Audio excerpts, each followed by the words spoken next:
भूख। लाजो अपने बच्चों के लिए खाने का इंतज़ाम कैसे करती थी? लाजो आज घर से भूखे पेट ही काम पर निकली थी। कल शाम बंगलों से मिले बचे खुचे भोजन को उसने सुबह बच्चों की थाली में डाल दिया था। बच्चे कुछ ज़्यादा ही भूखे थे। जरा देर में थाली सफाचट हो गई थी। लाजो के लिए दो निवाले भी ना बचे। लाजो ने लोटा भर पानी हलक में उंडेला और काम पर निकल गई। सोचा किसी बंगले की मालकिन से कुछ मांग कर पेट भर लूँगी। लाजो एक रिहायशी कॉलोनी के करीब बसी झुग्गी बस्ती में रहती है। पास की 5-6 कोठियों में उसने झाड़ू पोछे और बर्तन मांजने का काम पकड़ रखा है। 5 बरस पहले जब उसका पति ज़्यादा शराब पीने के कारण मरा था, तब उसका सोनू पेट में ही था।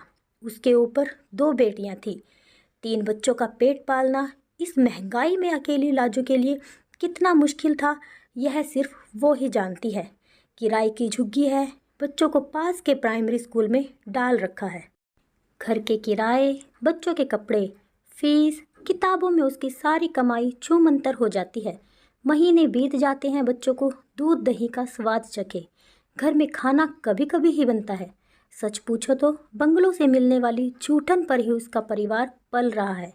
लाजो पहली कोठी में काम के लिए घुसी तो मेम साहब ने कहा, लाजो आज बर्तन नहीं है, साफ सफाई के बाद ये लिस्ट लेकर सामने किराने की दुकान पर चली जाना, यह सारा सामान ले आना। साहब बात कर आए हैं, आज से नवरात्रि हैं, सारा उपवास का सामान है, हाथ अच्छी तरह से धोकर जाना। लाजो थैला लेकर किराए की दुकान पर पहुंची तो लिस्ट में लिखा सामान लाला ने निकालकर उसके सामने रख दिया। प्लास्टिक की थैलियों में भरे मखाने, छुहारे, राजगिरी, सूखे मेवे, आलू और अरारोट के चिप्स, पापड़, देसी घी के डिब्बे और न जाने क्या क्या, जिनके बारे में लाजो ने न कभी सुना था और न ही देखा था। उपवास में ऐसा भोजन, इसका मतलब आज उसको इस घर में बचा खुचा रोटी दाल नहीं मिलने वाला। उसका मन भारी हो गया। बच्चों के भूखे चेहरे आंखों के सामने नाचने लगे। उसके बाद 2 घरों में भी व्रत पूजा के कारण लाजो को रोटी नहीं मिली। बस एक घर में चाय ही मिल पाई, जो उसके पेट की आग का दमन करने में असमर्थ रही। लाजो को अब ज़्यादा चिंता इस बात की होने लगी कि अगर किसी घर से बचा हुआ खाना न मिला तो दोपहर को घर लौटकर वह बच्चों की थाली में क्या रखेगी। उसका ध्यान धोती की छोर में बंधे पैसों की ओर गया। उसने खोल कर देखा, 1 10 का नोट और 5 के 3 नोट के साथ चंद सिक्के ही थे। पूरा महीना सिर पर था, यह पैसे भी खर्च नहीं कर सकती थी। वह तेजी से चौथे बंगले की ओर चल दी। मल्होत्रा साहब की कोठी थी। ये लोग आर्य समाजी थे। लाजो ने उनके वहाँ धार्मिक कर्मकांड कभी नहीं देखे थे। उनकी औरत तो व्रत उपवास भी नहीं करती थी। उसको उम्मीद थी कि वहाँ तो जरूर रोटी मिल जाएगी। तीसरी गली के बंगला नंबर 5 के आगे भीड़ लगी थी। लोग कई कई गुटों में खड़े बातचीत कर रहे थे। लाजो का दिल किसी अनहोनी से धड़कने लगा। बाहर खड़ी एक महिला से पूछा तो पता चला मल्होत्रा साहब नहीं रहे। आज 11 बजे उनका देहावसान हो गया। अंदर फर्श पर अर्थी पड़ी थी। घर की औरतें अर्थी के घेरे विलाप कर रही थी। लाजो एक कोने में जाकर बैठ गई। 2 घंटे बीत गए। लोगों का तांता लगा हुआ था। अर्थी उठने का नाम ही नहीं ले रही थी। लाजो को खीज लगने लगी। उसकी आंतें भूख से कुलबुला रही थी। उसे रह रह कर अपने बच्चे भी याद आ रहे थे। कोठरी के दरवाजे पर माँ का इंतजार करते भूखे बैठे होंगे। दोपहर 2 बजे जाकर कहीं अर्थी उठी। मल्होत्रा मेम साहब के दारुण ध्यान पसरा था। रिश्तेदार अपने अपने घर लौट गए थे। मेम साहब बच्चों सहित अपने कमरे में बंद हो गई थी।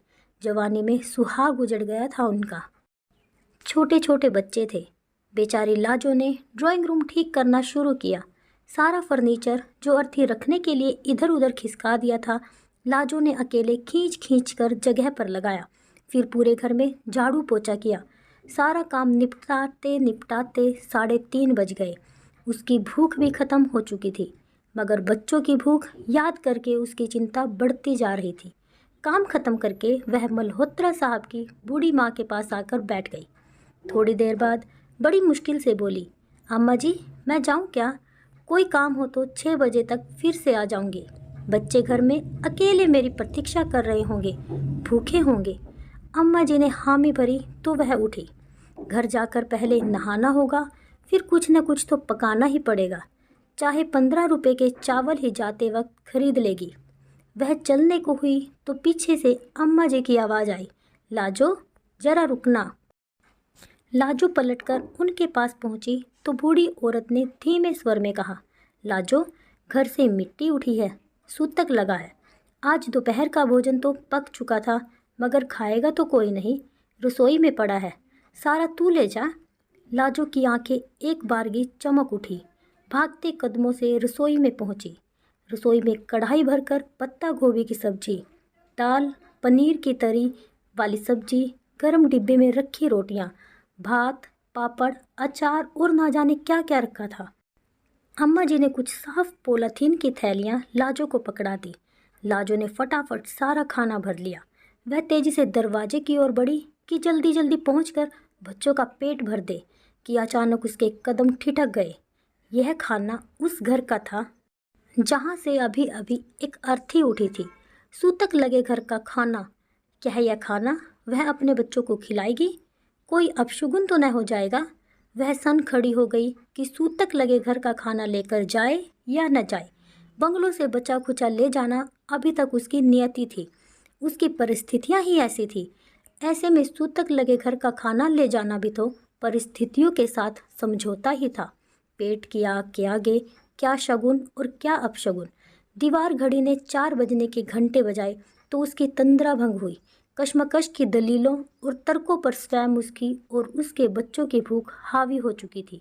हाथ में खाने का बड़ा सा पैकेट संभाले वह लंबे लंबे डग भरते हुए घर की ओर भागी जा रही थी। आज मुद्दतों बाद उसका और उसके बच्चों को कम से कम 2 वक्त भर पेट और अच्छा खाना नसीब होने वाला था। उसको याद नहीं पड़ता इससे पहले उसने रोटी, सब्जी, दाल चावल इकट्ठे कब खाए थे। साथियों, कहानी अच्छी लगी हो तो प्लीज़ वीडियो को लाइक, शेयर और मेरे चैनल को सब्सक्राइब ज़रूर कीजिएगा।